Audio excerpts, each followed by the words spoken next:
Questo è il ghetto ebraico. Ci troviamo a Padova. Operante dal 1603, abolito nel 1797, anno in cui Napoleone dichiarò gli ebrei liberi e uguali. È dal XII secolo che i primi ebrei iniziarono a insediarsi a Padova, ma dopo la metà del Trecento la comunità cresce e si sviluppa, grazie anche alla nascita dell'università, che a differenza di tutte le altre in Italia e in Europa ha sempre accettato studenti di ogni religione, inclusa quella ebraica. Si crearono 3 raggruppamenti: gli ebrei italiani nella zona di Porta Artinate, gli ebrei tedeschi e spagnoli nella zona di Piazza delle Erbe.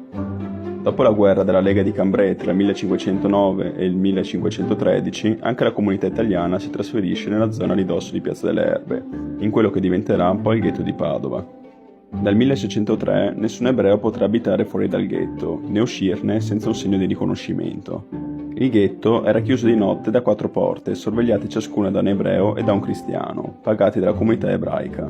Nel Seicento, nel ghetto, si trovavano 63 frequentatissime botteghe, in cui si vendeva di tutto. Gli ebrei esercitavano però soprattutto l'arte della strazzeria, il piccolo commercio di cose usate.